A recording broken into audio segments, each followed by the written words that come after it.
Welcome to another week of Kona Kids Podcast. We're glad you're here. Yay! Keep in mind, your picture is unique and special in its own way. When we say marker, you could be using a pencil or crayons or an iPad. You get to follow along and create your own drawing next to us. We hope you'll share your drawing with us by sending it to Kona Kids. There's information in the episode description for how to send it to us. We would love to see what you create. Let's see what Andee has in store for us today. Hello, Kona Kids. And this week on the Kona Kids Podcast, we are going to talk about busy minds at bedtime.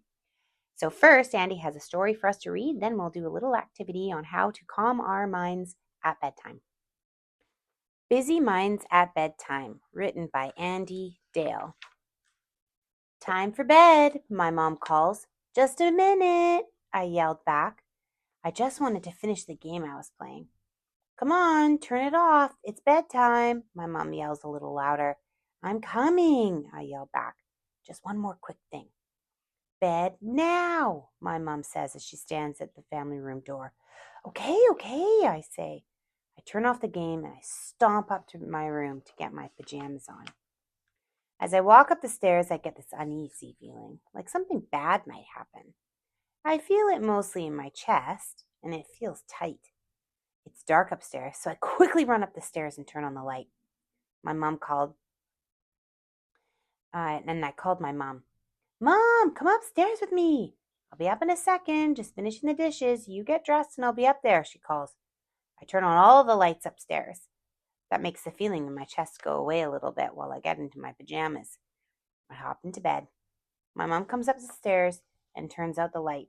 She gives me a kiss and says, good night. As I lay in bed, my brain gets very busy. I thought about the dark. I thought about the game I was playing. I thought about the movies I've seen, and I thought about my day. While I was laying in bed, my mind was zooming around, thinking of so many things. I started to feel that uncomfortable feeling in my chest again, but much more intensely. I got up and I turned on my light and I laid back down in my bed. But it didn't help. My thoughts just kept on going. I tried to get comfortable. I tossed and turned. I left my room and asked if I could sleep in my parents' room. My mom says, no, go to bed. There's nothing to be afraid of.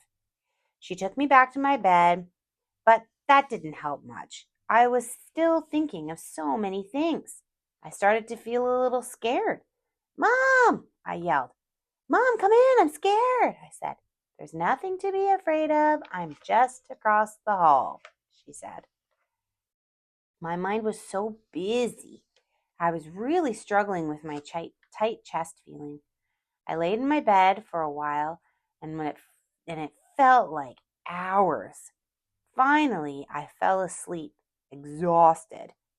Then at some time in the night, I woke up and I snuck into my mom's room, and I slept on the floor of her bedroom. The next day, my dad says, we need to fix bedtime. I had no clue what that meant. He asked me what I was afraid of at night.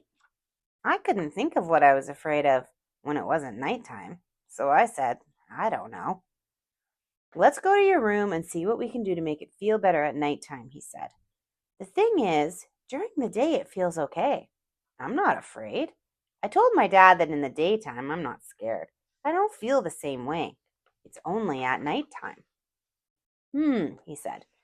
I think I know what's going on. Busy brains at bedtime, he said. What's that? I asked.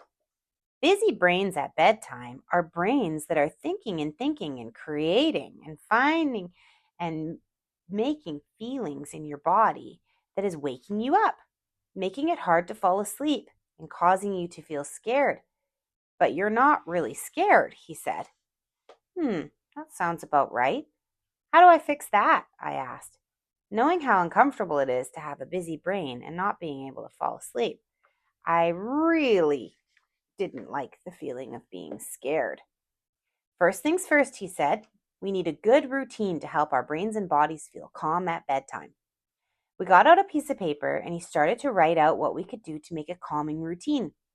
Step 1, he said, No screens 90 minutes before bedtime. That's an hour and a half before I go to bed. Oh, no way, I said. I don't like getting off my video game. Video game and screens wake up your brain. If you want the nighttime feeling to go away, we need things that will calm your brain, he explained. This isn't a punishment. This is making a healthy habit for life. Step 2. Do your bedtime physical hygiene routine. Shower or bath, brush your teeth, he said. Open your window in your room and get some fresh air while you sleep.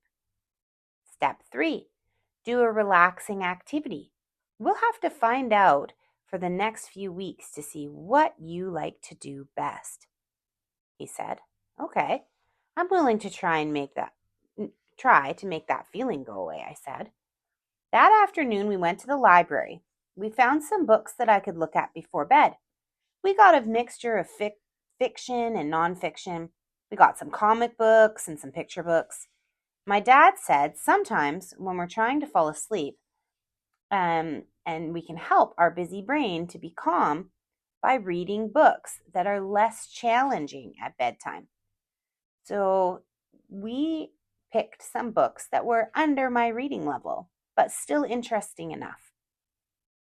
We went to the store and found a nightlight that would not keep my body awake, but would be light enough that I could see my room if I woke up. We also picked out a lamp for my nightstand so I could read and look at books in bed.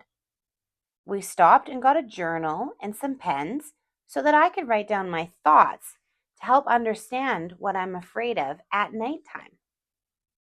That night, I turned off my video game earlier and I started to do my steps to my bedtime routine. I first had a shower, I brushed my teeth and got my pajamas on. I opened my window a crack and I turned my night light and lamp on. I noticed something right away. I was not feeling that feeling in my chest yet. I felt a little calmer, like I had a plan.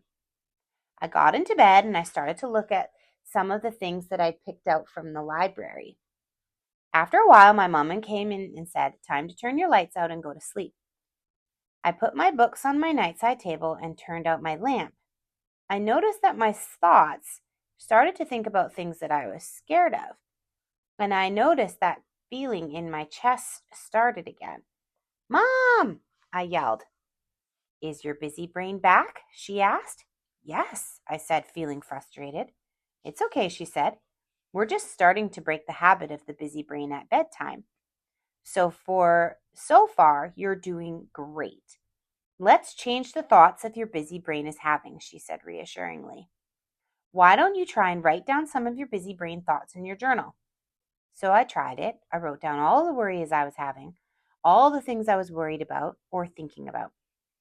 I felt a little lighter, but I still felt worried. But I was able to fall asleep a little sooner tonight. The next day, my dad and I took a look at my journal and read about the thoughts I had at bedtime. He said, reading my worries. "You've got a lot of worries here," he said. "Did you know that there are 3 parts of your brain working all the time?" he said. "No," I replied, feeling a little confused. "Your brain has a part of the brain that is responsible for all your body functions, keeping you safe," he explained. "You have one part of your brain that is really great in thinking of creative things and really feeling things that are happening in your life," he said. "Okay," I said. "Then you have a cool part of your brain that only likes to think about facts and science," he said. "It seems to me, looking at your list of worries at nighttime, you're thinking really creative things," he said. "We call that story brain thoughts." "I am?" I said. "Yes. Do you know what that means? We need you thinking with a science mindset, and I bet we can make those worried feelings in your chest go away." "How do I do that?" I said. We looked at my list. "What if there are monsters in my closet?" my dad said. "Let's use science. Are there such thing as monsters?" he asked. "No," I said, feeling a little silly that I was worried about this. What if it gets really windy tonight and our roof blows off? Okay, let's use science, he said. Has the wind blown the roof off before? He asked. No, I said, laughing a little. I know that it can't happen, so why was I worried about it at bedtime? Going through my list in the daytime and writing the science thoughts beside them made me chuckle. My nighttime fears are all creative and seem kind of silly when it's not nighttime.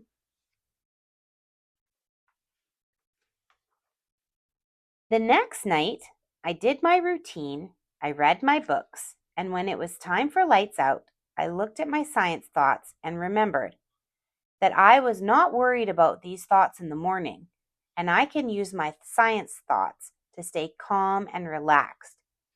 I felt calmer and went to sleep right away. The next day, my dad told me that if we keep working on this routine at bedtime, my busy brain at bedtime will start to go away. Okay, Kona Kids, for the activity today, if you have a grown-up that's able to look at our website, you can download or print out or use as a template an example of the worksheet we're going to do.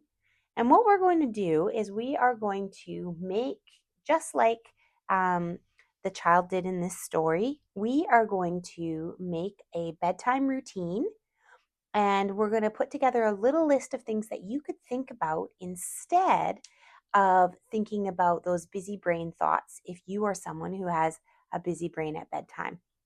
So if you take a look at the worksheet, for those of you who don't have access to the website or don't have the worksheet, what we're going to do is we are going to put a little bit of a routine down. Step 1 being, are you going to be turning off screens a certain amount of time before bedtime? Step 2 being, what are we going to do for our bedtime hygiene? Are you having a shower or a bath? Are you brushing your teeth, brushing your hair? Do you tidy your room before you go to bed? Do you line up your stuffies on your bed? Do you have a nightlight you turn on? Music you listen to? What would your routine look like the little child in the story? And then the third step, I want you to come up with some of the things that you can do to distract your busy brain at bedtime. Are you going to look at comic books? Are you going to read books under your grade level? Are you going to listen to an audiobook? Something that will keep your busy brain busy, but not on the worry thoughts. And then what I encourage everyone to do is to put a little piece of paper or a sticky note or a pen beside your bed so that you can write down some of those worry thoughts if you have them.